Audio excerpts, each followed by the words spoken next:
Saris had learned as a child in the temple on Corasont that silence was never empty. It was only the breath the Force took before deciding whether to sing. On Starlight Beacon, in the hour before the evening lamps deepened from daylight white to the warm amber of ceremony, the silence she felt was wrong. It did not breathe. It held. She stood at the balcony rail and watched delegations drift beneath her in streams of silk, polished leather, white armor, and bronzed cloth. Pilots in fresh insignia leaned near senators who had never spent a day beyond the mid-rim. Frontier families, summoned to witness the next phase of expansion, stared up at the beacon's vaulted interior with reverence that bordered on fear.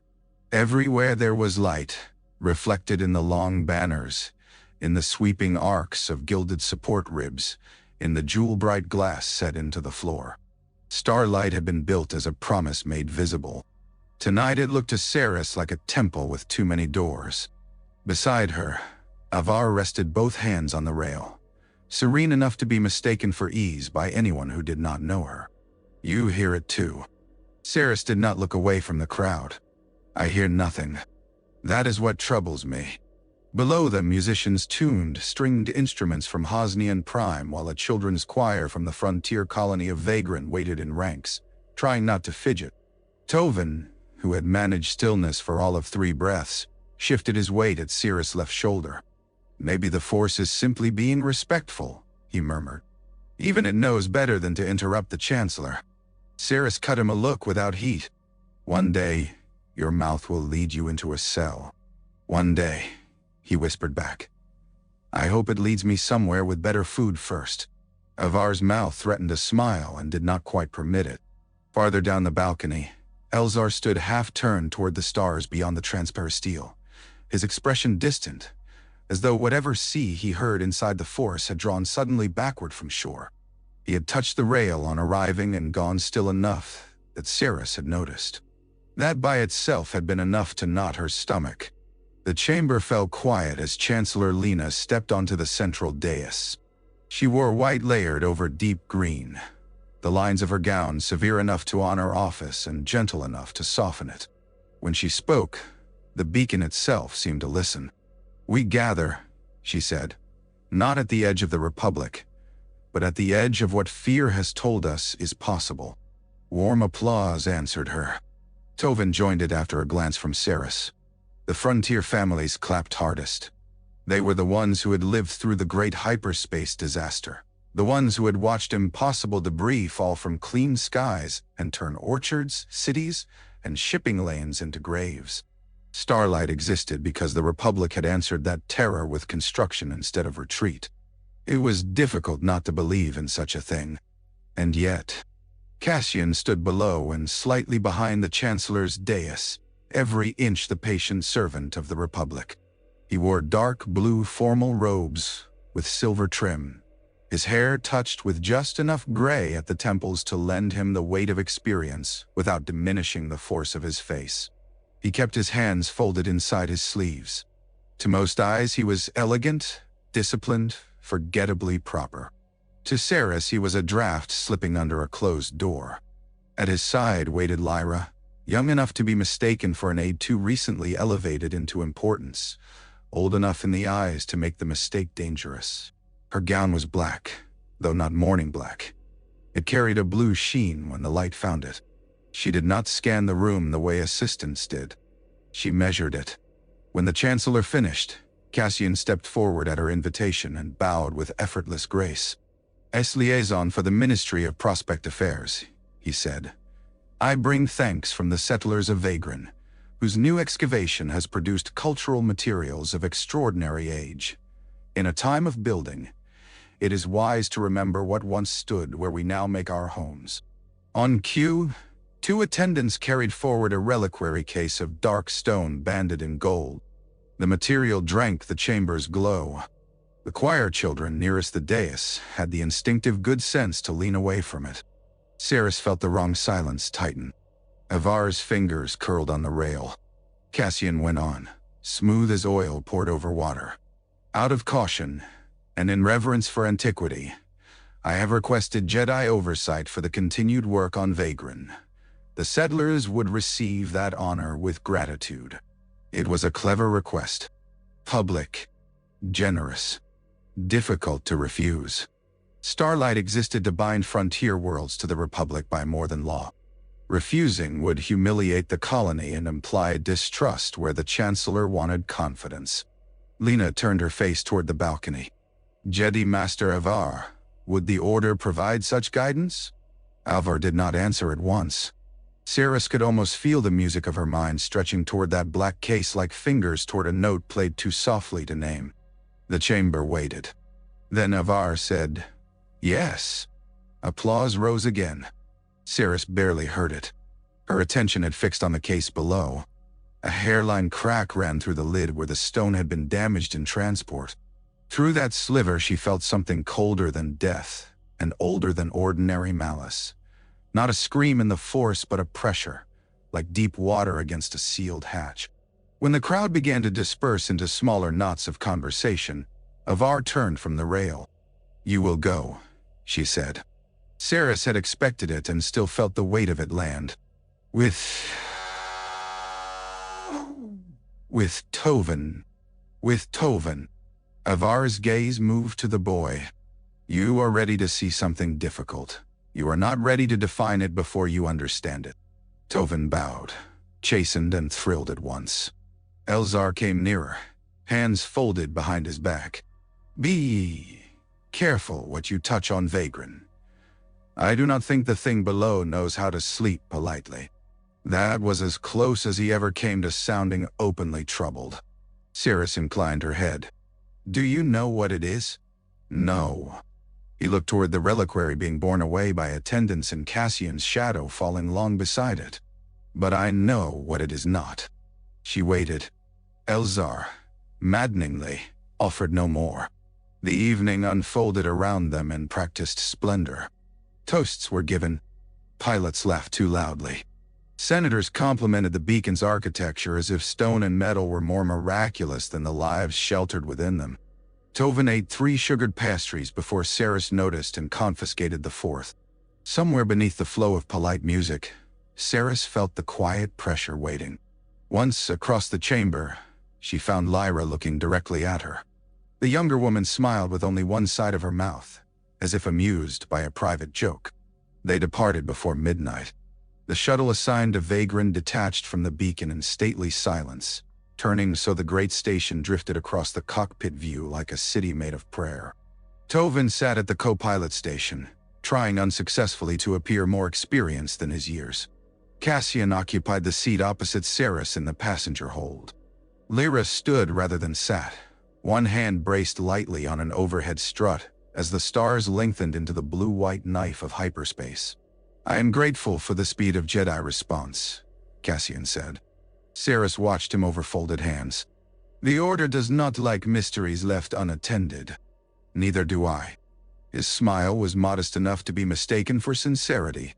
"Vagran's people are practical. They found old stone beneath newer foundations and did what sensible settlers do. Asked the Republic whether they had uncovered treasure or trouble." "And which do you hope it is?" Cassian's expression did not change. History makes those words more similar than people prefer. Tovan glanced back, interested despite himself. Saris let the silence answer for her. Later, when the ship's lights had dimmed and Tovan finally slept curled into an awkward knot in the co-pilot's chair, Saris stood alone in the narrow aft corridor and watched hyperspace flicker beyond a porthole. She heard the hatch open before she sensed the presence, which annoyed her. Lyra came to stand beside her. Up close, she smelled faintly of expensive perfume and engine coolant. "You don't trust him," Lyra said. "You say that as if it would wound him." A small laugh. "Nothing wounds Cassian.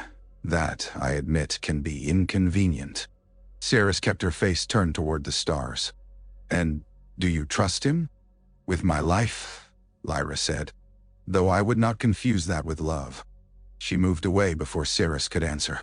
Hours later, in the forward cabin where no Jedi was present to hear him, Cassian sat opposite the reliquary case and rested his fingertips lightly on the lid. The crack in the stone showed him a darkness red at the core, banked like a coal inside old ash. Lyra stood in the doorway. "They feel it," she said. "Good. The woman especially." Cassian's gaze remained on the case. "She has instincts. A useful thing, once it has been taught to spare." "Nah." Lyra crossed the room. "Is it time?" He looked up then, and whatever softness his public face had borrowed from statecraft was gone. In its place lay patience sharpened into something almost holy. "It is not time to return," he said. "It is time to ensure no one will ever be certain we did." He laid his hand flat on the stone, and the darkness beneath it stirred like an eye opening. Vagran looked from the descending shuttle, like a world shaped by old arguments between wind and stone. The colony clung to the side of a stepped canyon where red grasses bent in one direction no matter the season. Towers had been carved directly from pale rock rather than built atop it, their windows narrow against storms and their roofs rounded in the old local style, imported from the first generation of settlers. Beyond the canyon spread plains of rust and amber, broken by black outcroppings that rose like knuckles through skin. Farther still, mountains cut the horizon into a jagged crown. "It's beautiful," Tovin said, pressing closer to the cockpit glass. "It's survivable," Saris corrected.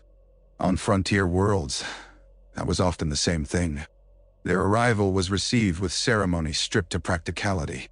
There were garlands at the landing pad, yes, but they had been woven from tough canyon flowers that would not shed in the wind. There were greetings, but they came from throats made hoarse by dust.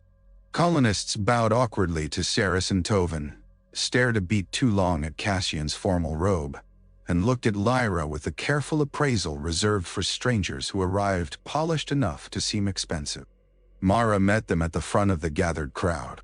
She was broad-shouldered, middle-aged, and already sun-browned into the color of the canyon around them. A blaster rode easy at her hip. Her hair had more silver in it than black, cut short, because vanity was a poor match for a world that threw sand in a person's face for half the year. "We prepared quarters in the East Tower," she said, shaking Sarah's hand instead of bowing. "Real beds for the dignitaries, camp cots for the rest of us. That seemed fair, Legate." Cassian smiled like a man too well-bred to be offended. "Perfectly." Mara grunted and turned to Saris. "Dig site's 2 clicks beyond the South Ridge. We stopped work after the second cave-in and the first body." "The first?" Saris asked. Mara's eyes moved, just briefly, to the black case now being unloaded. "I thought the Republic briefed you proper." "They briefed us politely." "Then I'll do better." Mara began walking, forcing them to keep pace. 3 weeks back, a storm peeled half a slope off the South Ridge, opened a buried chamber under the old foundations there. We went in thinking minerals, maybe old machine parts. Found work stone instead. Carvings. Vaults. Objects none of us had names for. 2 days later, foreman named Kell went missing. We found him in the lower tunnel with blood in his mouth and terror on his face, but no burn, no cut, no toxin in his system. Day after that, one of the miners swore she heard someone whispering to her, in a language she'd never learned. I shut the place down and called the sector office. "Then," "and the Republic sent Cassian," Lyra said lightly. Mara did not hide her shrug. "The Republic sent paperwork first. Cassian came after." The colony itself was poorer than the speeches on Starlight would have suggested and cleaner than Saris had expected from a settlement this young. Children ran beside the group until their parents called them back. Wind chimes made from salvaged ship components clattered from lintels. A communal kitchen near the center of town put out the scent of spiced grain and roasted root vegetables. People here had not come because Vagran was easy. They had come because the Republic had held out the old promise. Land, purpose, and the right to believe tomorrow might be built by your own hands. That promise mattered. Saris felt it in the way colonists straightened when they spoke of the next irrigation project, the next schoolroom, the next shipment of equipment. Light could be naive. It could also be brave. By late afternoon, they had reached the South Ridge. The dig site had once been a defensive terrace cut into the canyon wall. Now it was a mess of scaffold rigs, flood lamps, sensor arrays, and roped-off trenches partly collapsed by weather. The exposed chamber entrance gaped at the far end like the mouth of something old and not entirely dead. Saris felt the pressure from the reliquary case sharpen as it was carried toward the opening. "Keep it outside," she said. Cassian paused. Surely examination inside the context of the site would. "Outside," she repeated. For a moment, the wind was the only thing moving. Then he inclined his head.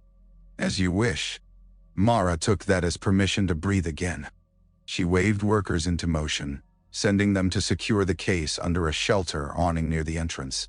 Saris crouched at the threshold of the chamber and let the force move around her. The stone had been carved by hands that loved symmetry and power in equal measure.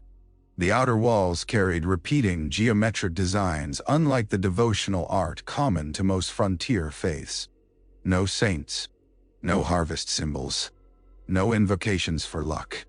Only lines converging toward a central point, again and again, as if the builders had believed every path in life should narrow toward one chosen place. Tovin knelt opposite her and trailed gloved fingers above. "Not on the stone. It feels angry," he said.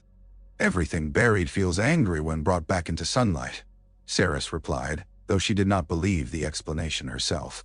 They spent the remaining daylight cataloging what the first team had found. Small figures carved from volcanic glass. Fragments of bas-relief panels depicting robed forms before kneeling crowds. A length of chain made from a metal Saris did not recognize. The deeper they worked, the more the wrong silence pressed in. Mara, practical to the root, compensated with noise. She asked questions about Jedi training. She argued with labor crews. She complained about sand in her boots and the price of replacement drill heads. Saris was grateful for every ordinary word. The attack began at dusk. One moment the workers were closing supply crates, while the first cooking fires lit the lower terrace. The next, an alarm siren wailed from the western ridge, and 3 explosions walked themselves across the scaffold line in brilliant orange bursts. "Down!" Mara roared. Blaster fire streaked from the darkening ridge. Raiders in dust cloaks came spilling over the rocks, using the wind for cover. They had chosen their hour well. Light low enough to blind sensors, workers tired enough to stumble, local militia spread between the town and site. Saris was moving before the second explosion finished blooming. Her blade came alive in blue fire. The world narrowed instantly into impact, angle, and breath. She caught the first bolt and sent it into the sand at a dead man's feet. The second she turned into a raider's shoulder. Tovin ignited green beside her, a bright impatient line in the dark. Mara drew her blaster and shouted coordinates to her people while the dig lamps blew one by one under accurate enemy fire. "They're heading for the shelter," Tovin yelled. Of course they were. Not the workers. Not the supply caches. The reliquary. Saris leapt the half-collapsed trench in a single motion, landed on the shelter roof, and cut through the first raider reaching for the black case. He tumbled backward without ever seeing her face. Another came at her with a vibro axe, screaming through a mask caked in canyon dust. She turned his weapon aside and took him at the wrist. Behind her, Tovin was dragging a child clear of a falling support frame with one arm, while deflecting blaster fire with the other. More instinct than discipline, and all the more dangerous for it. Then Saris saw it. Not clearly. Not long. Only a line of crimson in the smoke where no red blaster bolt should have been, a blade-shaped light moving against the ruin of the lamps. It flashed once, vanished, then returned lower down among the shadows as if someone had opened the dark and shut it again. Her heart gave one hard beat. She ran toward it. A raider lunged from the side. She cut him down without slowing. 2 more bolts came for her. She twisted, turned one aside, took the second in the outer seam of her sleeve. The crimson light slid between a broken rig and a rock column, impossible and unmistakable. Saris vaulted the wreckage, and found only wind, sparks, and a dead man on his knees with no visible wound. The wrong silence rushed up around her as if pleased. "Saris!" Tovin's voice, strained. "Help! He was pinned at the edge of the trench by concentrated fire from the ridge, one hand holding a support beam off a trapped worker. Mara had gone down nearby, clutching a bleeding thigh. Saris reached them in 2 long strides, threw up her blade and bent the blaster storm away until the local militia finally found their mark, and the remaining raiders broke. The fight ended as frontier fights did, not all at once, but in ragged pieces. One attacker dragged another into the wind. A body rolled from the ridge and lay still halfway down. Somebody sobbed over a brother. Somebody else laughed from relief so violent it sounded broken. Flames licked at a toppled stack of packing crates until Tovin and 2 workers beat them out with sand blankets. When it was done, the reliquary case remained where it had been placed, untouched. Cassian stood beside it with his robe torn at the sleeve, as composed as if he had merely weathered an inconvenient speech. Lyra's cheek bore a thin line of blood. She was breathing quickly, but her hands did not shake. They were not ordinary raiders, Sarah said. Mara spat red dust. No raider band in this sector hits a half-dug ruin for nothing while leaving medicine and ration stores sitting pretty. Cassian glanced toward the dark mouth of the chamber. Then, it seems our interest is shared. He said it too evenly. Saris felt a splinter of certainty work deeper. That night she walked the perimeter of the camp while lanterns burned low and the dead were counted. At the edge of the south ridge she found footprints leading away from the fight, lighter than armored boots should have been, almost graceful. Beside them, half buried in dust, lay a strip of black cloth, marked with a symbol she did not recognize, 2 hooked lines facing inward toward a single point. When she looked back toward the colony, she saw Lyra standing on the roof of the east tower, watching the dig site with a face the wind could not move. Morning on Vagran came copper-colored and unforgiving. The dead had been wrapped before dawn. Mara's leg had been patched and bound so tightly she swore she could no longer feel half her body, which she declared an advantage because half a body was cheaper to feed than a full one. Tovin laughed in spite of himself, and Saris loved Mara a little for that. Fear, if left uninterrupted, turned quickly into authority. Ordinary humor broke its teeth. By midday, the dig site was open again under stricter guard.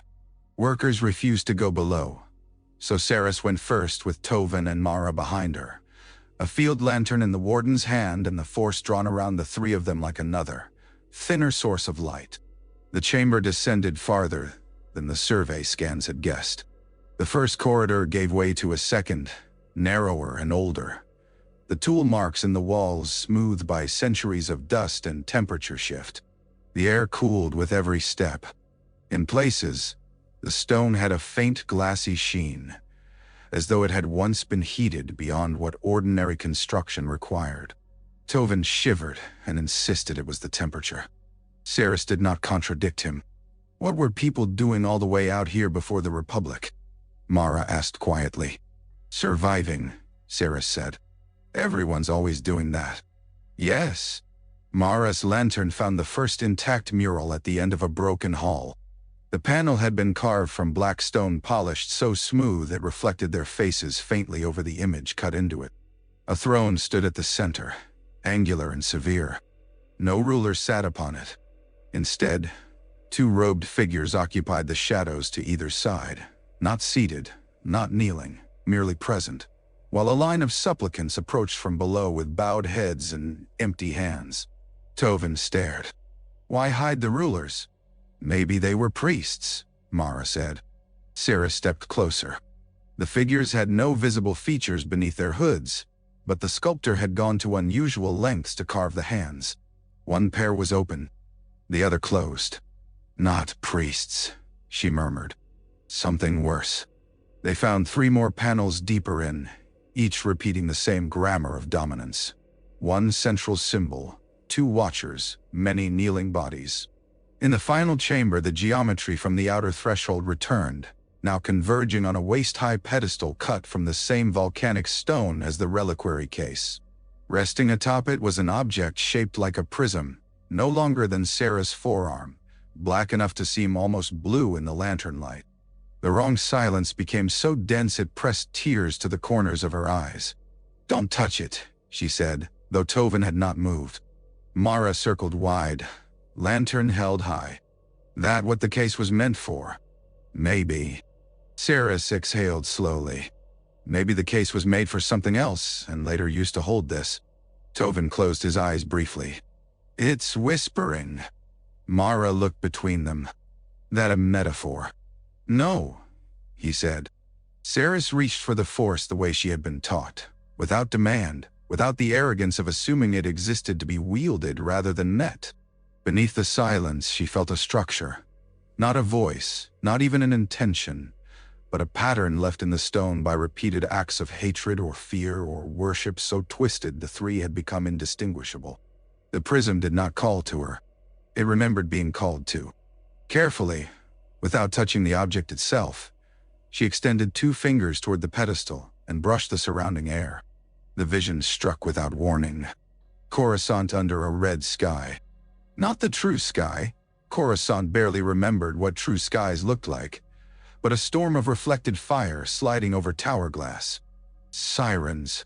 Crowds running in streets so far below they seemed toy small.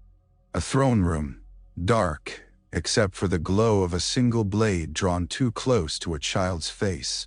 A man kneeling, laughing and choking at once.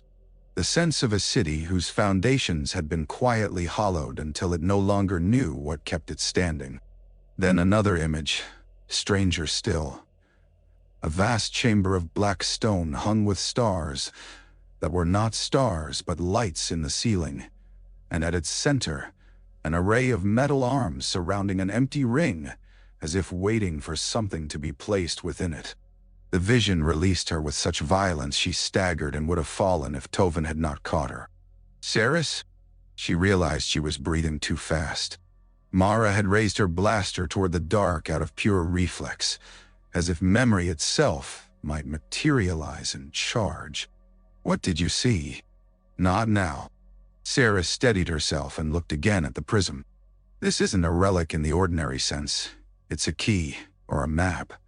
Something made to answer something else. A sound came from the corridor behind them, footsteps too deliberate to be frightened. Lyra emerged from the dark with one palm raised. I was told I'd find you below. Mara lowered the blaster only partway. You were told wrong. You were told to stay topside. Lyra smiled faintly. And yet here we all are. Saris moved between her and the pedestal. How did you find us?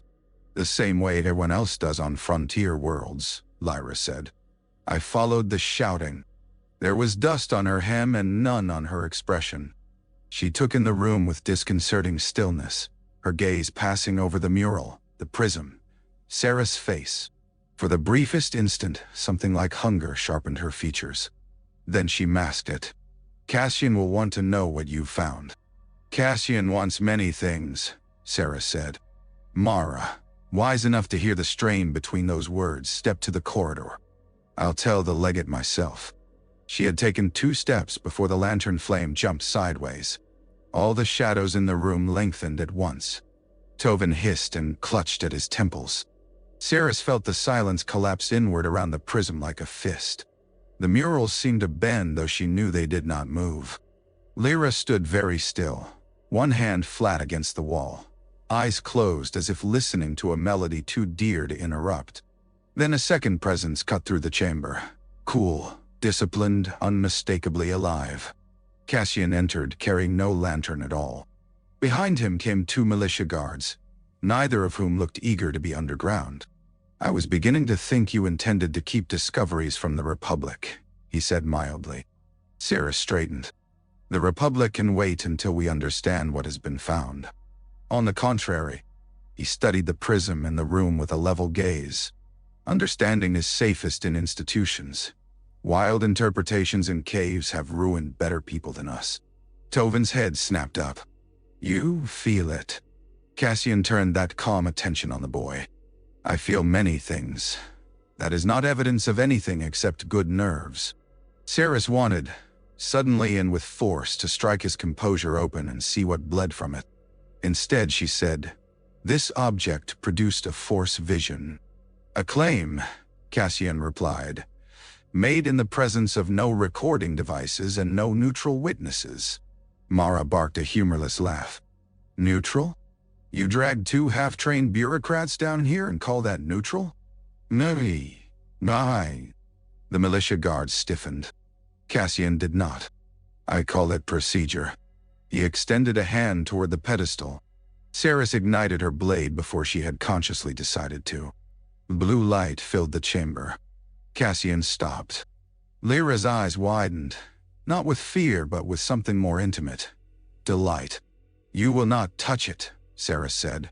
For the first time, some truer expression flickered behind Cassian's diplomacy. Not anger. That would have been easier.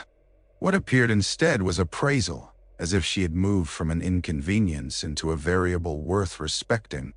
Very well, he said softly. Then we will all withdraw and bring proper containment teams from Starlight. We can afford prudence. Mara muttered. Can we afford you? But Saris saw the trap inside the courtesy. If she agreed, the prism vanished into Republic custody under his hand. If she refused, she would be painted as unstable before both Colony and Chancellor's office. The precision of the position chilled her more than the Relic had. We seal the chamber, she said. No one enters. I send a direct report to Avar. Cassian folded his hands. Acceptable. It was too easy. That night Mara died. They found her outside the East Tower just before moonrise, laid neatly against the stone wall as if she had sat down to rest. No blaster wound. No bruise. No poison any med scanner could identify. Her eyes were open to the stars, and filled with a fear so absolute Saris had to look away before it entered her. Tovin knelt at Mara's side and whispered the first line of a funeral blessing with a voice that shook. Saris looked up across the torchlit yard. Lyra stood in the gallery above, one hand on the railing, her face unreadable in shadow. The next transport to Starlight left before dawn. By the time they returned to Starlight Beacon, Saris had slept less than 3 hours in 2 days, and trusted herself less with every passing minute. The beacon greeted them with its usual radiance, docking bays efficient and bright, service crews moving with the practiced optimism of people who believed the Republic improved whatever it touched. That faith had always comforted her. Now it made her feel as if she had brought something foul into a nursery. Avar received them in a council chamber whose windows opened onto a slow field of stars. Elzar was already there. So was Lena, present by holo from Corasont, the projected image of her seated in the Chancellor's office with the city's endless lights burning behind her like a jeweled wound. Cassian stood at the opposite side of the room in travel robes now changed for immaculate formal blue. Lyra remained near the doors, hands folded, expression lowered into perfect deference. Saris gave her report without ornament.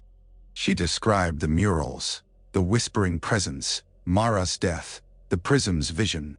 She repeated, carefully, that she had seen a red blade during the raid on Vagran, but had not engaged its wielder long enough to identify them. Tovin, pale with fatigue, confirmed every point. When she was done, the silence in the chamber lasted long enough for the starlight beyond the glass to seem louder than breathing. Lena spoke first. You are certain the warden's death was connected? I am certain of nothing except that it occurred after she challenged the legated's authority, and after we opened the lower chamber. Cassian inclined his head as though conceding the force of a respectable argument. And I am certain only that frontier excavations invite superstition. We found an ancient site of unknown purpose. Raiders, likely hoping to profit from rumor, attacked us. A local officer died of causes not yet understood. Jedi sensitives encountered an object that produced distress. All of this is grave. None of it requires us to leap toward myth. Nunta. Tovin made a choked noise of disbelief. Saris touched his sleeve without looking at him. Elzar, who had listened with eyes half closed, opened them now and said, "Bring the prism." It had been sealed in a containment case under Saris' supervision during transit. 2 beacon attendants entered carrying it and set it on the central table. Even through the case, the room cooled. Elzar stepped forward before anyone else could. His fingers hovered above the glass. The sea in him changed. Saris saw it the way one sees weather in another's face before rain begins. His shoulders tightened. His mouth went still. When he finally let out a breath, it shivered. Well, Lena asked. Elzar took a careful step back. It is old, he said. Not merely in years, in intention. Cassian spread his hands.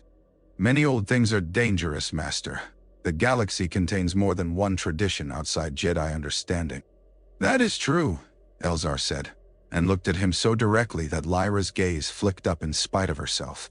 And some traditions become dangerous precisely because people prefer that truth to a harder one. Avar had not touched the case.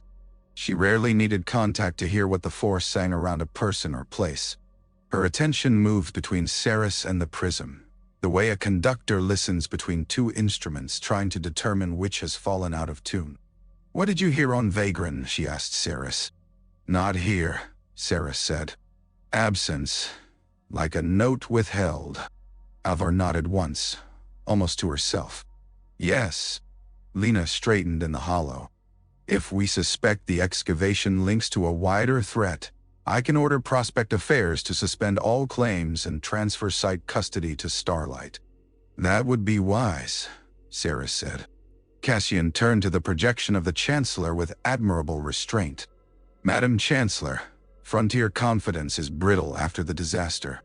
If word spreads that the Republic has quarantined an archaeological find under mysterious circumstances, the result will not be caution but panic. Let Starlight examine the object discreetly.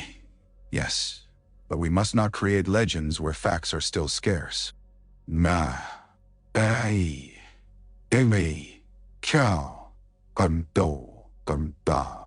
It was a good argument because it was not false. Saris hated him for that more than she could have hated a simple liar. Lena's image shifted slightly as she considered. Very well. The site on Vagran remains restricted. The prism stays under Jedi supervision pending further study.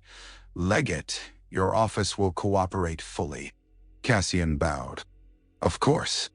Meeting dismissed. The room emptied in layers. Lena's hollow dissolved. The attendants took the containment case to a secured vault. Tovin was sent to eat and sleep in that order. Cassian and Lyra withdrew after exchanging all the courtesies required by civilization and none of the honesty.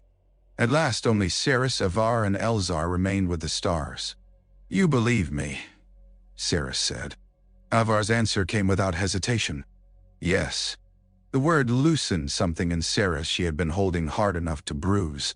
Elzar, however, did not offer comfort. Belief is not certainty. Be careful with that distinction. It is where people either become wise or break. Saris looked from him to Avar. Have either of you thought the word and refused to say it? Neither answered. That was answer enough. Avar came to the window. Starlight spread behind her reflection like a halo made by human hands. There are names the Order does not use lightly, she said. Not because we worship ignorance, because names alter the shape of fear. And if fear is deserved, then all the more reason to be precise. She faced Saris fully. What I know is this. Something old has brushed against our century, and it prefers disguise to triumph. That is not a thing to announce carelessly. Saris thought of Mara dead against the tower wall and felt precision sour in her mouth. Cassian is involved. Yes, Avar said. Elzar folded his arms. And knows we have noticed, which means whatever move comes next will be careful. That evening, rain swept across Corasont in silver veils. In a private apartment high above the Senate district, where the windows were treated against sound and the walls were too thick for casual listening devices, Cassian stood with his sleeves rolled back and the prism resting on a black stand before him. The chamber was lit only by the city beyond the glass and a single lamp burning low enough to stain everything bronze. Lyra entered silently and shut the door. Well? She asked. They are alert. Cassian touched the prism's edge and smiled faintly when the room temperature dropped. Which is preferable to stupidity. Stupidity panics. Alert minds can be taught patterns. Lyra moved nearer. The woman is dangerous. All Jedi are dangerous, he said.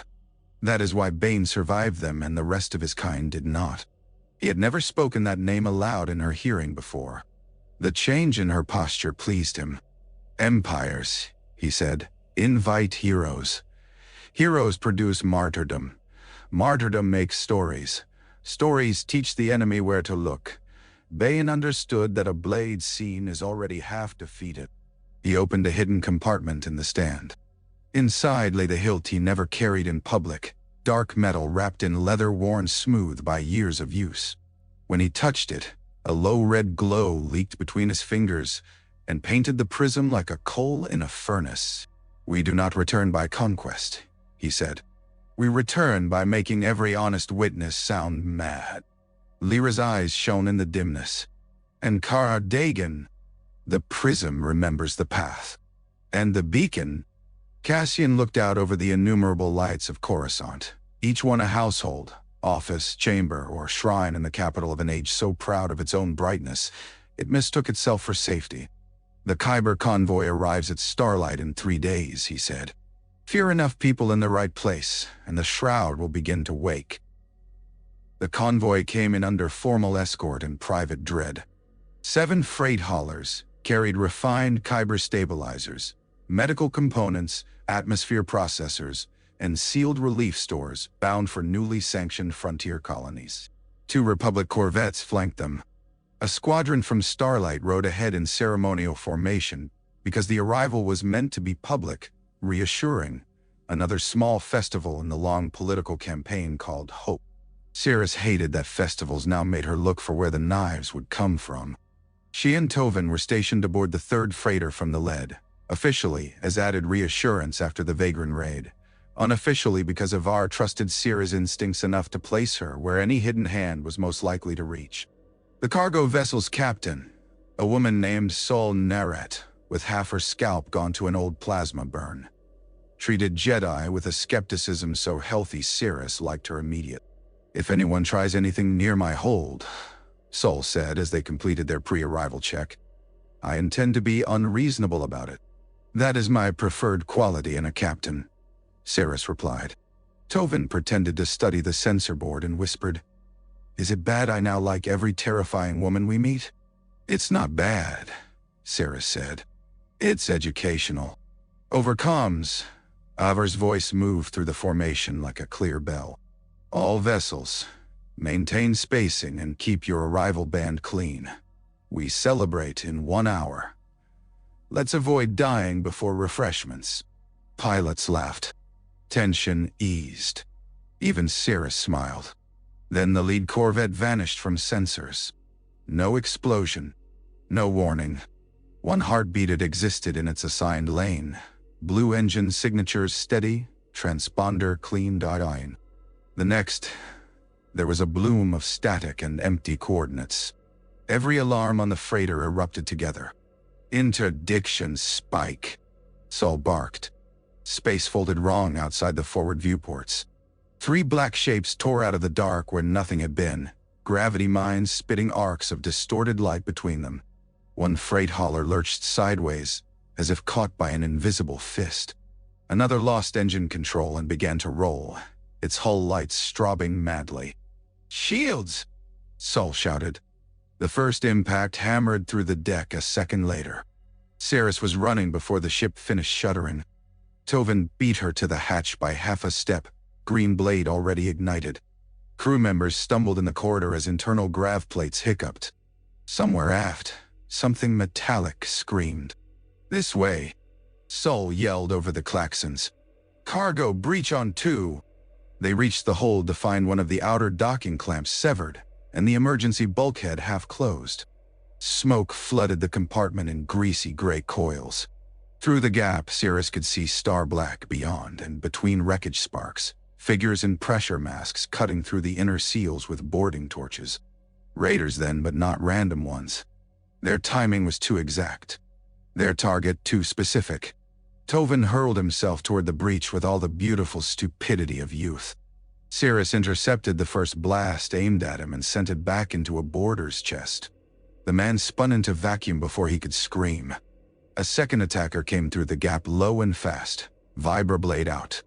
Tovin met him with a slash that took weapon and forearm together. More figures climbed through the breach. "Protect the forward racks," Saris called. The stabilizers were stored in shielded canisters stacked in 3 rows along the central floor grid. If damaged, they would not explode in the crude manner of cheap fuel. They would do something worse: cascade, destabilize nearby power systems, and turn the ship into a funeral pyre of controlled energy becoming uncontrolled all at once. The boarders knew exactly where to go. The fight broke into fragments, each uglier than the last. Saul shot one raider through the visor and used the corpse as partial cover while dragging an injured deckhand behind a loader rig. Tovin held the breach with a desperate brilliance that was beginning to look too much like fury. Saris moved between them, blade flashing blue through smoke and an emergency red, trying to stay ahead of the attacker's intent instead of merely their bodies. Then the hold lights died. Not failed. Died. The pressure rolled through the compartment, invisible and intimate, seeping into mouths and bones. The crew nearest the cargo froze. One dropped his weapon and began whispering to someone who was not there. Another backed away from empty air with tears on her face. Tovin flinched as if struck. The wrong silence. "No," Sarah said aloud. To it or herself she could not tell. At the far end of the hold, beyond the central racks, a figure stepped through smoke carrying neither torch nor blaster. Only a blade. It ignited in crimson. There was no mistaking it here. No wind-blown glimpse. No uncertain reflection. A red lightsaber cut a line through the hold, and all the years between the old stories and the present shrank to nothing. Tovin saw it too. Saris felt his shock hit the Force like a stone thrown into still water. The masked wielder did not waste movement. She crossed the hold with economical speed, cut one stabilizer canister free from its rig, then turned the blade to split a security lock. Saris met her in the opening strike. Red and blue collided. The impact traveled up her arms and into her spine. The masked woman was not stronger than Saris, but she was crueler in the leverage. Every angle turned to injure even when blocked. Saris drove her back one step, two, enough to see yellow eyes through the visor slits and the smile beneath them. Lyra. She knew it before the mask came half loose under Saris' next strike and bared the shape of her mouth. "You," Saris breathed. Lyra laughed. Finally, their blades flashed in the smoke. Around them the hold became a nightmare of failing seals and terrified people. Tovin shouted as another wave of boarders hit the breach. Saul cursed the entire Republic and half the known galaxy while sealing a ruptured conduit by hand. Over comms, Avar's voice came and went in bursts, still calm, still trying to stitch the convoy into something survivable. "Freighter 3, answer. Saris, report." "No time," Saris snapped back, ducking Lyra's cut. "Red blade. Repeat, red blade." Static answered. Then Avar's voice sharpened into a command she would later say she had not chosen so much as the Force had put into her mouth. "All Jedi converge." Lyra heard it too. Delight lit her face. She pressed harder. The dark side came off her not as smoke or cold, but as permission.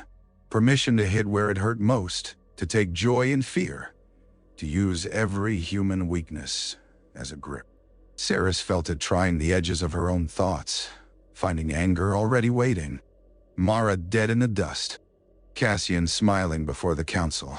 Years of doctrine telling her the Sith were gone when one stood here proving otherwise. Lyra sensed the anger and grinned wider. "There," she said. "You do know how." Saris almost gave her the satisfaction. Then Tovin screamed. A boarder had broken through and driven a vibrospike into Sol's shoulder. Tovin turned, saw the captain go down, and for one dangerous heartbeat all the discipline in him burned away. He flung the attacker across the hold with such force the body struck a bulkhead hard enough to crumple. The silence loved that. Saris disengaged from Lyra and reached Tovin an instant before he threw himself after the next boarder in blind rage.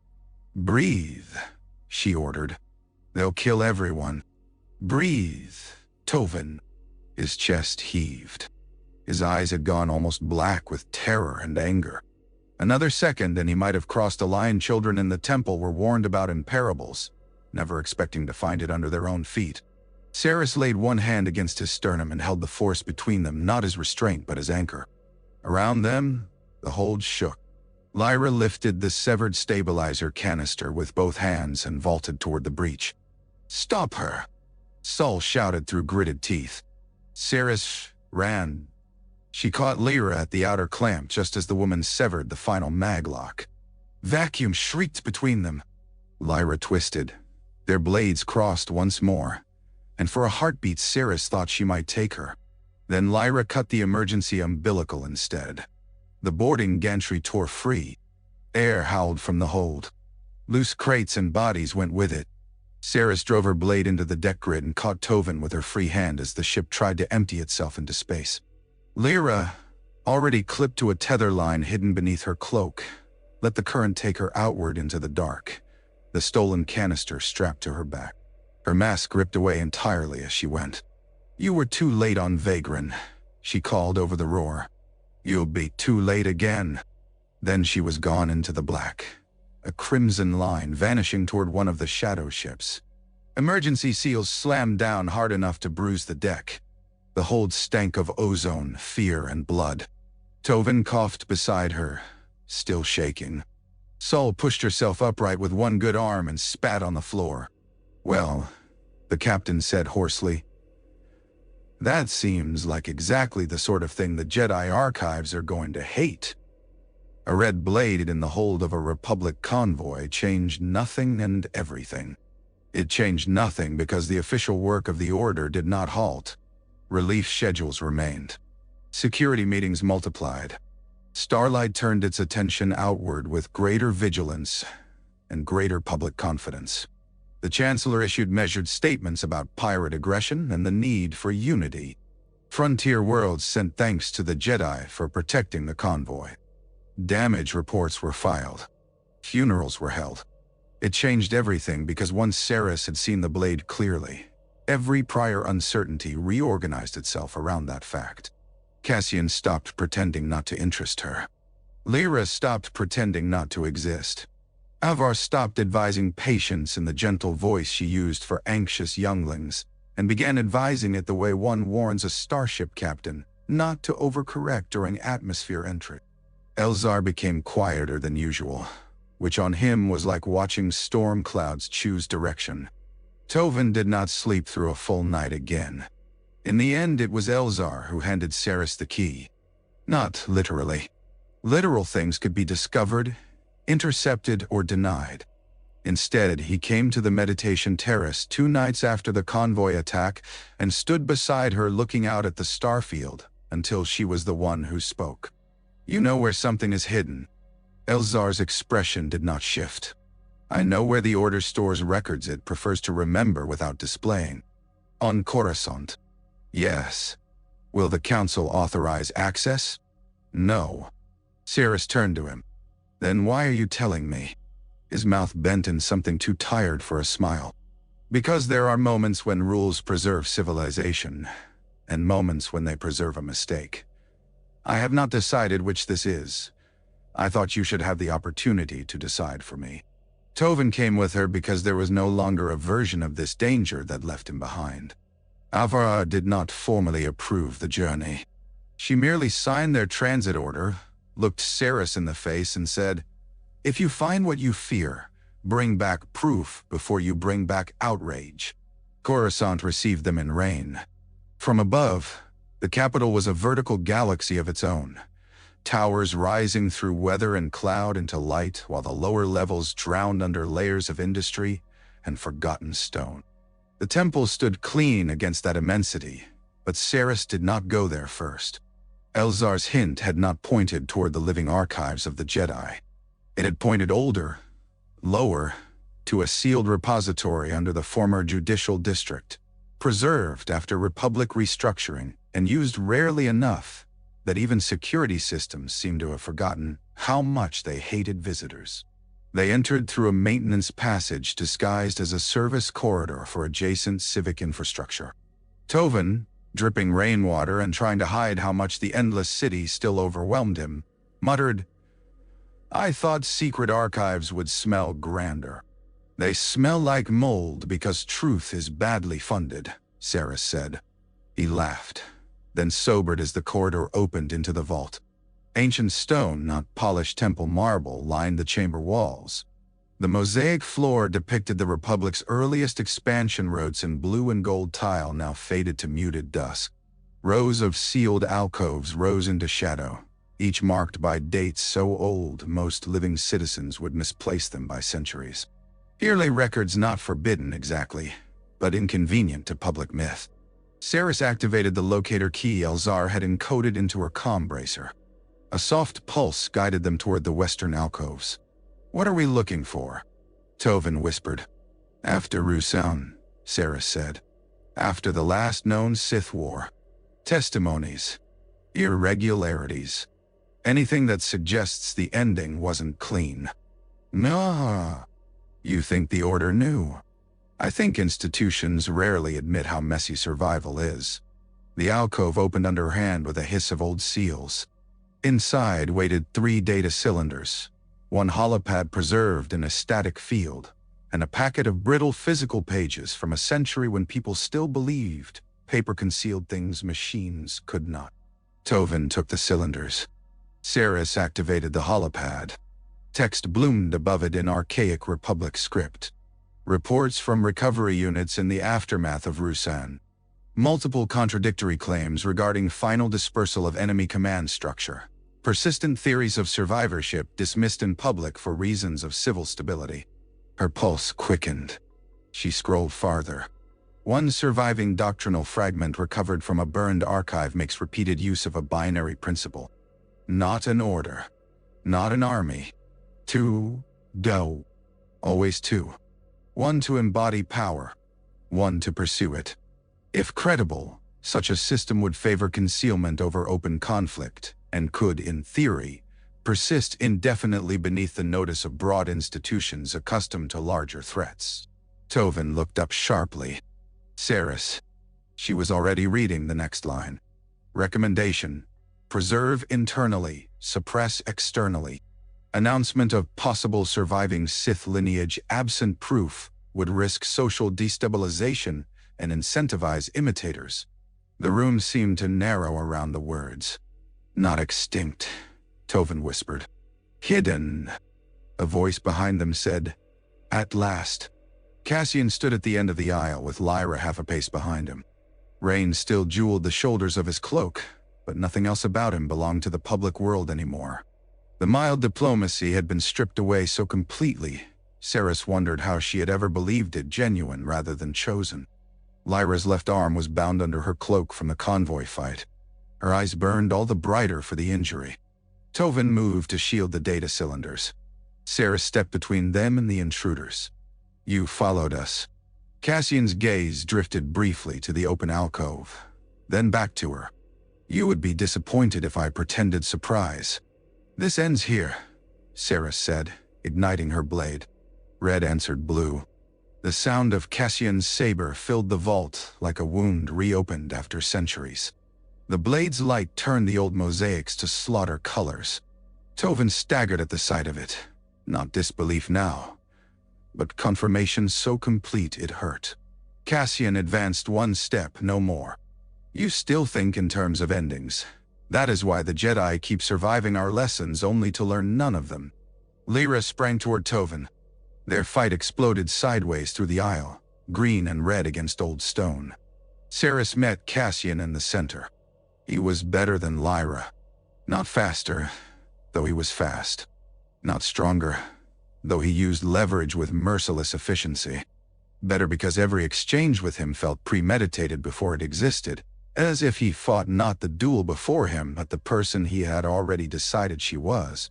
He tested her defenses and her conscience together, cutting toward the shelf of documents when he knew she would guard it, driving her toward the mosaic's broken edge when he knew she would avoid stepping on history even now. Why hide? She demanded between strikes. If you believe your creed is stronger, why spend centuries as parasites? Cassian's blade kissed hers and slid away. Because empires make martyrs. Martyrs make legends. Legends teach enemies where to aim.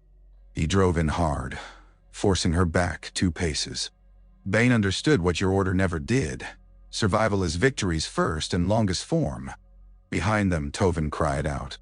Lyra had cut his sleeve open from wrist to elbow and was pressing him against an archive pillar with a fury more personal than tactical. You are close now, she told him, blade at his throat. Can't you feel how honest this is? No committees, no speeches, only will. Tovin, panting, tightened his grip on the data cylinders. You killed Mara. Lyra smiled. I outgrew her. Saris broke from Cassian long enough to hurl a shelf at Lyra with the force. The impact drove Lyra clear and shattered one of the archive lamps. Darkness swallowed half the chamber. Old seals began to fail in a cascade of warning tones. Cassian's expression sharpened. Enough. He thrust one hand toward the ceiling. The upper alcove locks detonated in a line of concussive force. Stone and metal rained down. Saris threw herself over Tovin as debris thundered across the aisle. The holopad shattered. One data cylinder bounced once and vanished into rubble. Another skidded to the floor, blinking weakly but intact. When the dust cleared, Cassian and Lyra were already retreating into shadow. This record changed nothing, Cassian said. It merely reminded you how willing your own institutions are to help me. He turned his blade off. The red vanished, leaving its afterimage burned across Saris' sight. We are not returning, he said softly. We are continuing. Then he was gone. Emergency shutters slammed over the vault entrances seconds later. Tovin coughed blood-flecked dust into his sleeve and clutched the surviving cylinder like a relic. Saris looked at the broken archive around them and understood, with a coldness deeper than fear, that Cassian had not come primarily to stop them. He had come to make sure that if they escaped, they would do so with just enough proof to be believed in private and doubted in public. The surviving data cylinder gave them coordinates and little else. Its storage matrix had been scorched during the archive collapse. Whole sectors of text were unreadable. Names had become strings of damaged symbols. Dates stuttered. But one navigational sequence remained clean, preserved redundantly across 8 internal nodes, as if whoever had encoded it centuries ago had known location mattered more than explanation. The route led beyond recognized survey lanes, past charted frontier traffic, and into a region of space the Republic had not bothered to name because it had not yet found use for it. Avar listened to Saris's report in a chamber with no recording devices active and no witnesses save the stars. You are asking me to approve a mission on evidence the Council has not reviewed, using coordinates stolen from a restricted archive we are not officially admitting was breached, to pursue an enemy we cannot publicly name. Yes. Avar considered that. Good. I wanted to be sure you understood how impossible the request sounded. No. Saris almost smiled. Almost. What does the Council say? That old records mention a hypothetical binary cult whose symbols overlap with dozens of other extinct traditions. Avar's mouth hardened. In private, several masters think you are correct. In public, none are prepared to ignite the galaxy with that conclusion. And you? Avar looked past her, into some music only she could hear. The song has changed since Vagran. There is a veil in it now. Thin, but growing. Saris waited. At last, Avar handed her a sealed travel authorization marked for independent frontier assessment. If anyone asks, you are conducting an evaluation of unstable routes for later settlement support. Which is a lie. It is, Avar said. But it is also work that will save lives if you survive to do it. Take the smaller scout ship, fewer questions, and Saris. Yes? If you find only darkness, do not force it into a name because a name would be useful. And if I find the name, Avar's eyes held hers, then bring back whatever survives you. They left Starlight in a vessel meant for speed and silence rather than comfort. Toven spent the first leg of the journey trying to reassemble the damaged archive data with the sort of obsessive concentration injured young men mistook for recovery. Saris led him. The wound on his arm had knitted, but the deeper injuries were elsewhere. Once, during shipboard night, she found him staring at his own reflection in the cockpit glass as if measuring the stranger there. She was right about one thing, he said without turning. It was honest. Hatred often is, Saris replied. Honesty does not make it wisdom. I wanted to kill the man who stabbed Saul. Yes, he swallowed. Part of me still does. Saris took the seat beside him. The stars ahead were sparse, the hyperspace vectors thinning into older dark. The Jedi way is not about never feeling that. It is about deciding what kind of self gets to answer it. Toven nodded once, though she did not know if the words reached him. Khar Dagan emerged from real space like a memory embarrassed to still exist. The planet was small, iron-rich, and almost entirely dead. Black snow moved across its surface in hard horizontal streams. Mountain ranges cut the land into enormous plates of fractured stone. There was atmosphere enough to breathe with filtration, gravity slightly below standard, and no sign of present habitation beyond the readings pulsing from one structure near the northern pole. The observatory had once been a city or a fortress or both. Its towers rose from the plain in jagged concentric rings around a central chasm, all carved from black volcanic stone that reflected the storm in dull metallic shades.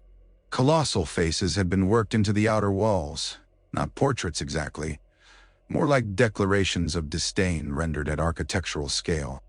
Their features had eroded just enough to become more frightening than clear expressions would have been. Cheerful place, Toven muttered. They landed in the lee of a collapsed archway and proceeded on foot. The cold had a mineral taste. Snow struck their cloaks like sifted ash. Saris felt the wrong silence here, not as pressure but as recognition, the way one feels entering a room designed with intimate knowledge of human fear. Whoever had built Khar Dagan had intended visitors to feel small before they understood why. Inside the outer ring they found the lineage hall. Columns shaped like fused blades held up a roof painted with stars and old lacquer now cracked by time. Along the walls stretched panels of engraved text alternating with shallow niches. Most niches stood empty. A few still contained broken masks, fragments of armor, ceremonial rings, or the remains of what might once have been holocrons. Repetition governed everything. Pairs, always pairs. Two circles intersecting, two crossed lines converging on a single point. Two shadows beside a throne.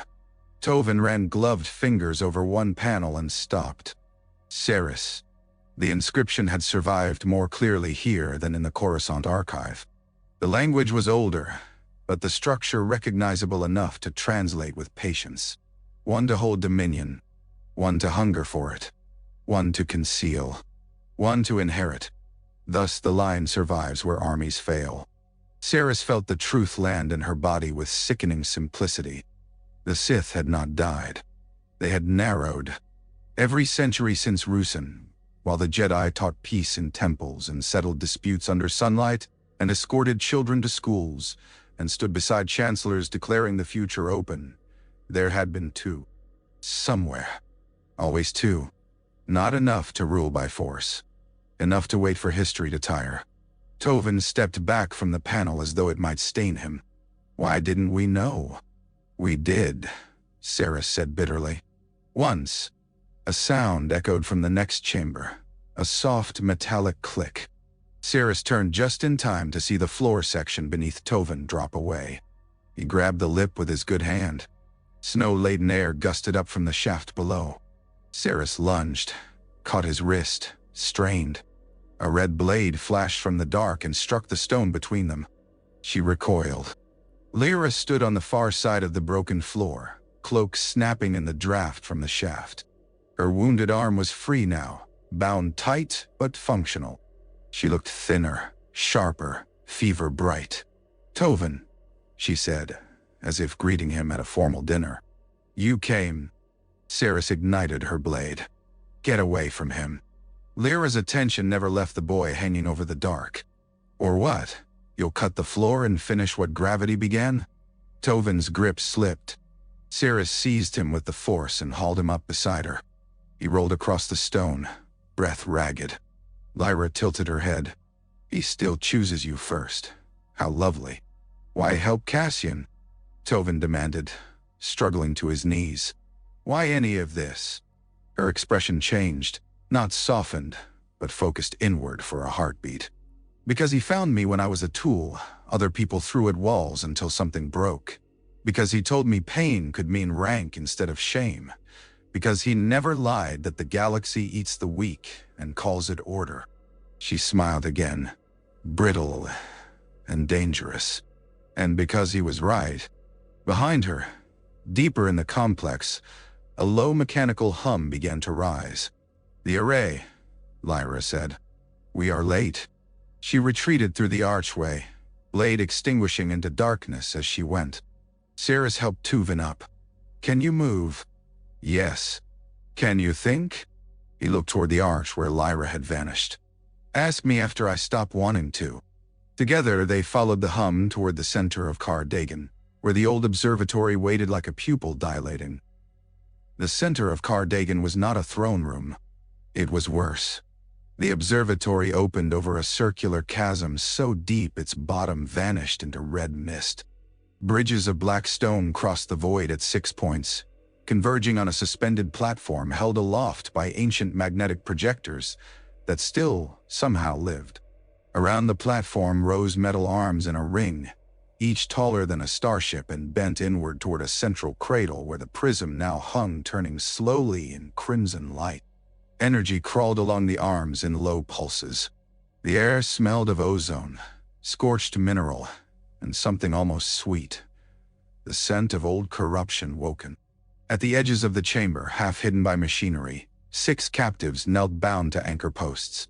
Miners from Vagran, a convoy raider taken alive, 2 technicians from somewhere in the Republic supply chain. Their faces were hollow with terror. The array was feeding on them. Not their bodies, their fear. Cassian stood on the suspended platform beneath the prism, with his hood thrown back and his saber hilt hanging at his side unlit. He looked up at the relic as if watching a second sun rise for him alone. You are just in time, he said. His voice carried unnaturally well over the chasm. Cirrus moved onto the nearest bridge. Tovin veered left toward the captives without needing instruction. Lyra dropped from an upper gantry to meet him, red blade igniting in a flare that painted the chains at the captives' wrists. No, Cirrus snapped. Cassian smiled faintly. That word has become the anthem of your age. She did not waste breath answering. She ran the bridge and struck for the platform. He drew red to meet her. Their blades crashed above the chasm, and the whole chamber seemed to lurch in approval. Cassian fought here as though the space belonged to his bones. Every step he gave up led exactly where he wanted her, toward the bridge joints, toward the energy nodes, toward the place where the prism's light struck hardest and the wrong silence moved thickest. Below them, the captives whimpered as Tovin engaged Lyra among the anchor posts. Do not split your attention, Cassian said, reading the flickers of her gaze. Compassion is admirable. It is also leverage. He drove a hard overhead cut. Cirrus turned it, slid inside his guard, and scored a line across his shoulder that should have made him hiss. He only laughed. There, he said. At last you stopped trying to arrest the storm. The dark side around him was not wild. That was what made it monstrous. It had been trained the way Jedi trained discipline, refined over years into an exact architecture of appetite. Rage entered it and was sorted. Fear entered it and was used. Mercy entered it and was broken down for weaknesses. There was no chaos in it until it chose chaos as a weapon. Cirrus had expected hatred. What she found was faith. On the left bridge, Tovin ducked under Lyra's blade and cut the chain from the nearest captive's wrists. The man crawled clear, sobbing. Lyra slashed at Tovin's back. He turned in time, caught her strike, and the boy Cirrus had brought from Corasont vanished beneath the young man pain had made of him. You said honesty mattered, he said through clenched teeth. It does. Then hear this. He disengaged not to press the fight but to reach for the next captive. Lyra's face twisted. Coward Datai. Jedi, he said. She screamed and came for him with both hands on the hilt. Saris felt the choice before she saw its end. She could force Cassian back and maybe reach the prism. She could turn and help Tovin. She could not do both in time. Cassian knew it too. This, he said softly, and struck with sudden ferocity, is why we win. Saris gave ground, then more, letting him believe for one breath he had broken her defense. When he committed to the killing angle, she turned not away but through him, taking the cut along her side armor to bring her own blade across his guard. Blue scored the side of his jaw. Blood burned black in the red light. He reeled half a step. It was enough. Saris released her blade one-handed, seized the prism's cradle with the force, and wrenched. The array screamed. Energy leapt wild between the metal arms. The suspended platform dropped a handspan, jerked, and began to spin. Red light burst outward in a wave that hit every mind in the chamber at once. Saris saw, all in one impossible pulse, Starlight beacon dark and broken, Corasont under hidden rule, generations of Jedi looking away from truth, because truth arrived wearing an impossible face. The vision nearly drove her to her knees. Cassian roared, not in pain, but in fury pure enough to scorch the air. Fool! He hurled both hands toward the platform. The prism steadied, though cracks now ran through its surface. Across the chamber, Lyra faltered as the waves struck her.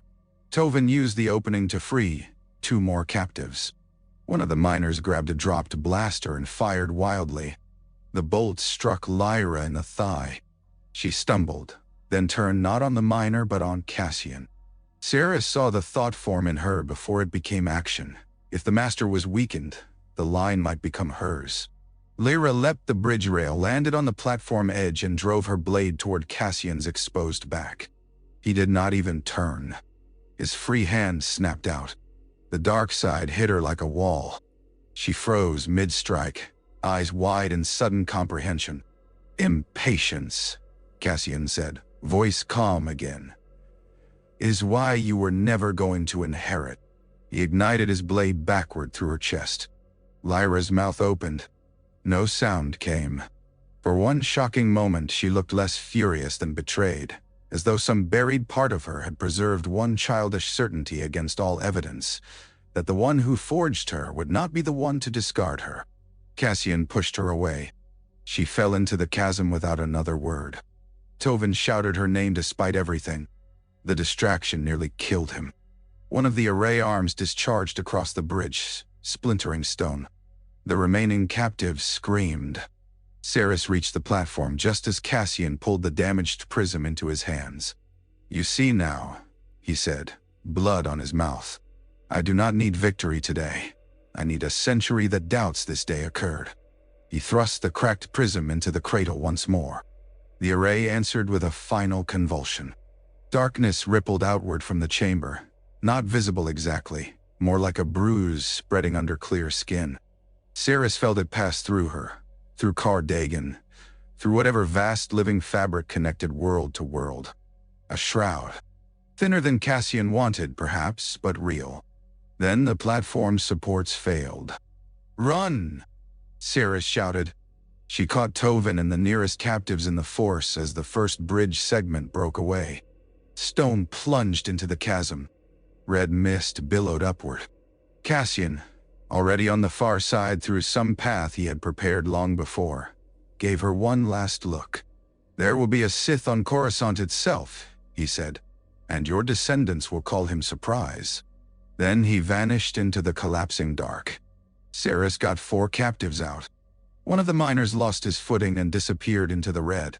Tovin nearly followed him, saved only by Saris seizing the back of his cloak so hard the fabric tore. By the time they reached the outer ring, the observatory's heart had caved in on itself, swallowing the platform, the array arms, and most of the proof.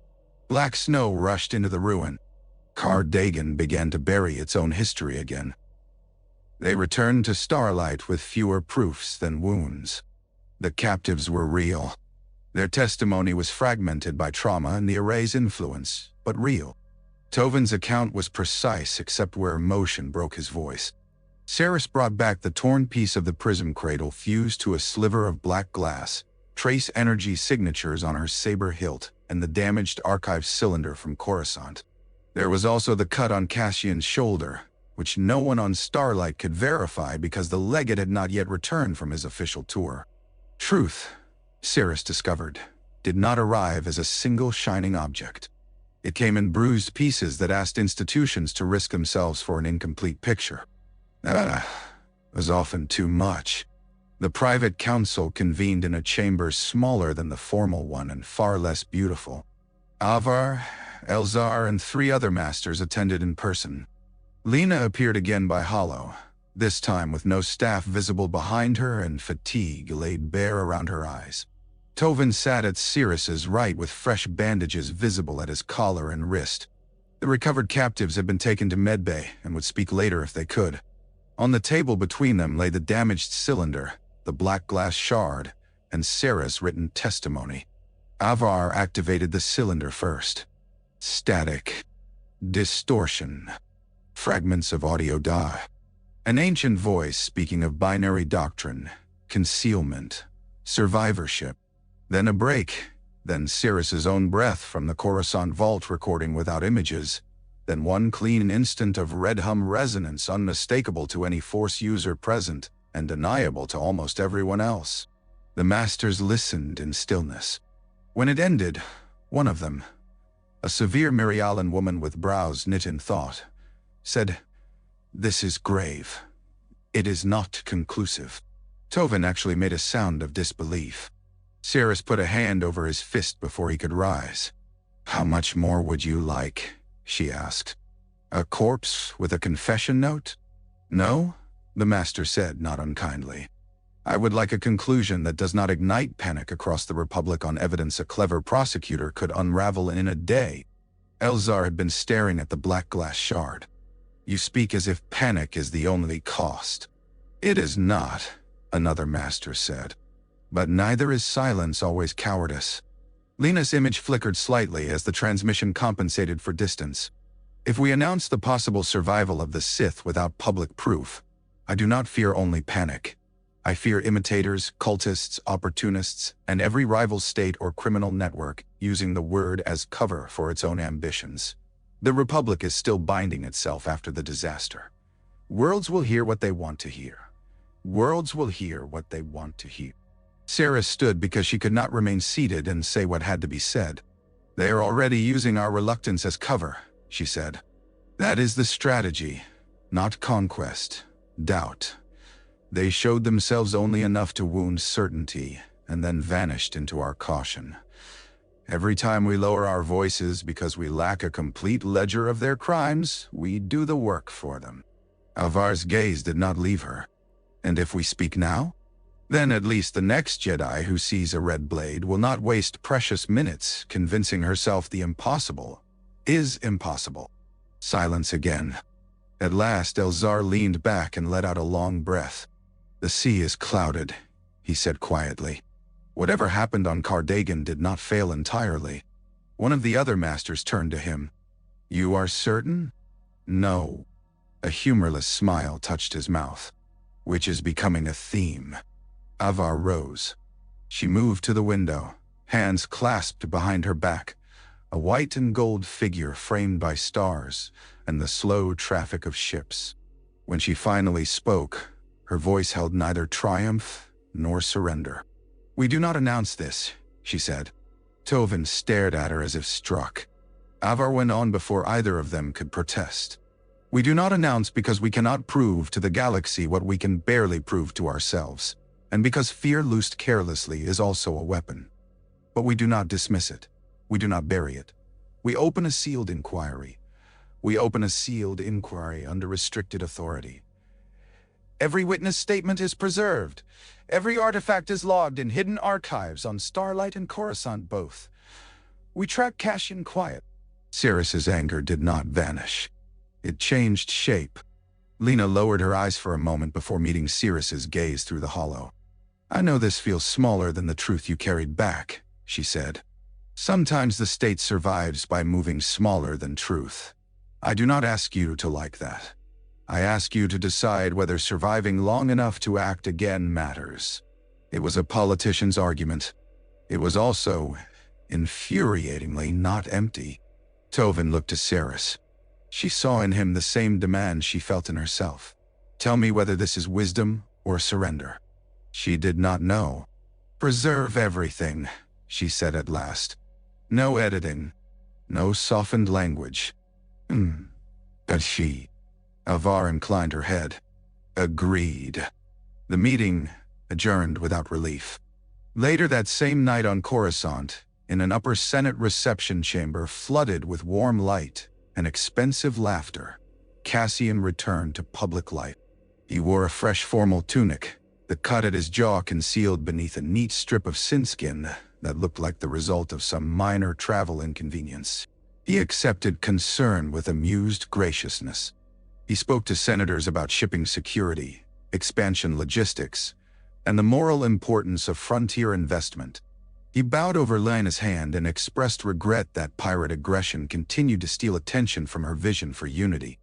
No one there knew they were standing in the same room as the thing half the galaxy had once gone to war to extinguish. A young policy aide approached him near the wine service with a datapad in trembling hands. "Legate, there is a discrepancy in your transit logs from 3 days ago. I thought perhaps before it goes to audit." Cassian took the pad, glanced at it, and smiled gently. "Thank you," he said. The aide smiled back, flustered and relieved. An hour later, the aide suffered a fatal fall from a maintenance gallery 40 levels below. Officially, it was exhaustion. Unofficially, no one on Corasont was yet asking the right questions. The testimony was recorded in 3 forms. One spoken by Cirrus into a sealed memory crystal under the supervision of 2 silent archivists and Avar herself. One written by hand because old habits sometimes survive disasters better than machines. One carried in Tovin's own voice, raw and unadorned, because history distorted the polished before it distorted the shaken. "If you are hearing this," Sarah said to the crystal, "then a blade the color of fresh blood has been seen again, and the question has outlived caution. We encountered a surviving Sith lineage operating under concealment through the office of Cassian, a Republic legate, with one apprentice called Lyra. The enemy's primary strategy was not open war, but epistemic erosion." She stopped, closed her eyes, and started over in words future frightened people might still understand. "The enemy wanted us uncertain. Do not help them." That version went into the crystal.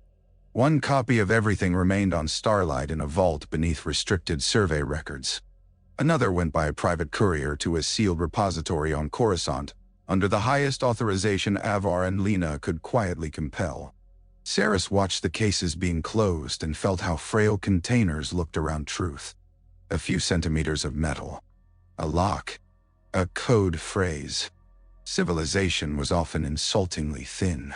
Tovin entered the vault after the couriers had gone. His arm had healed enough to move without pain, though not without memory.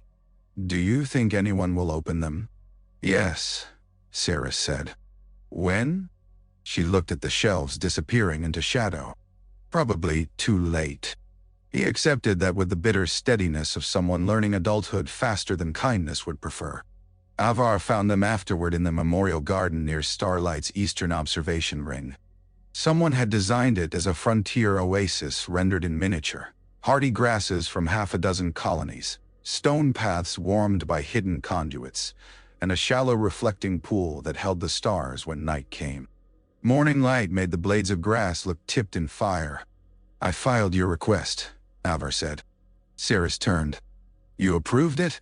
"I approved a version of it." Avar's mouth curved slightly. The council was unwilling to create a formal office for chasing ghosts. Fortunately, the Order already possesses a mechanism for Jedi whose service requires unusual latitude. "Wayseekers," Tovin said. "Something adjacent," Avar replied.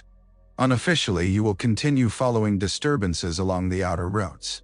Officially, you are conducting long-range settlement support assessments and independent mediation where needed. Cirrus laughed once without humor.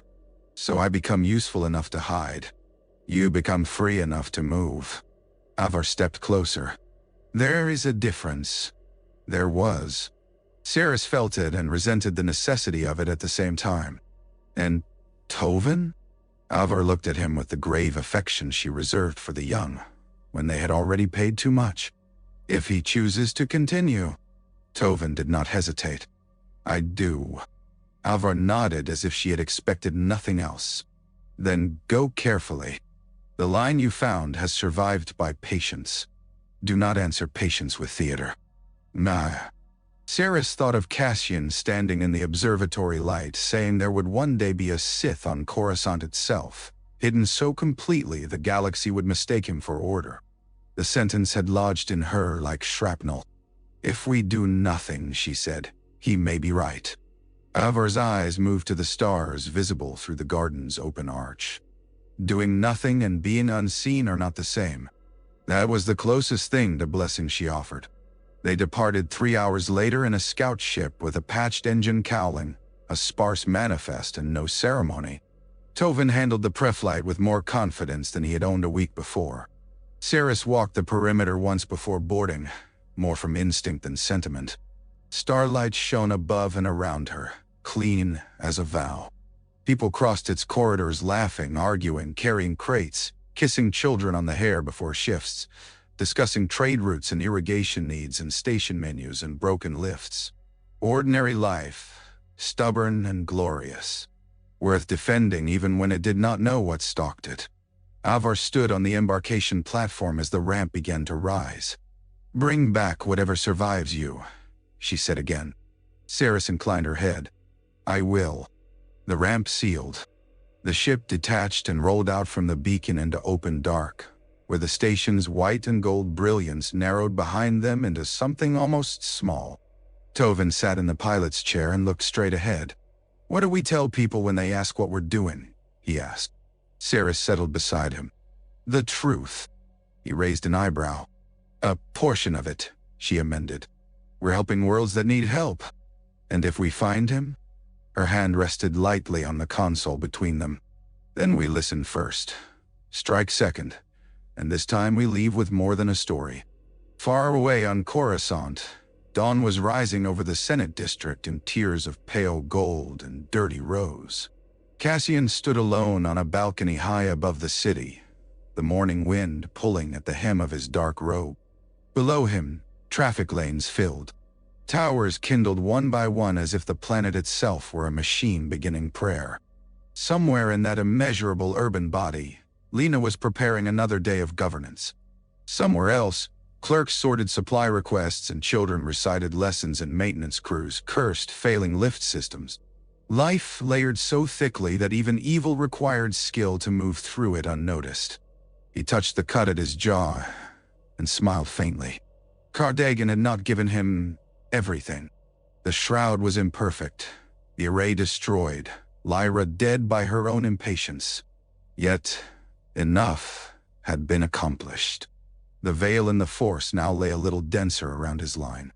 The Jedi had seen and refused to proclaim. Their brightest century had done exactly what he needed of it, chosen caution over revelation, stewardship over alarm, and so preserved the conditions under which his descendants might thrive. He looked toward the eastern horizon where the first true sunlight broke over the highest towers of Coruscant. A century, he murmured to no one. Or two, what is waiting to those who understand inheritance? Below, the city answered with its endless noise, not hearing him. Out beyond the core, Cirrus guided the scout ship toward lanes unmarked on any celebratory map. Tovin keyed in the first route to a frontier settlement suffering water theft and militia corruption. Ordinary work, genuine work, work that would save lives whether the dark returned tomorrow or 100 years hence. She felt the shroud in the Force now, faint but undeniable, a bruise under bright skin. She also felt the light that refused to leave because shadow existed. That, too, was inheritance. Starlight beacon dwindled to a star behind them. Corasont turned beneath its morning on the far side of distance. Between the two, in the long living dark of the Republic, a hidden war began not with legions, but with memory, patience, and the courage to keep serving a people who might never know how narrowly they had been missed. Above them all, the Age of Light burned on, and beneath its promise the Sith learned once more how to wait.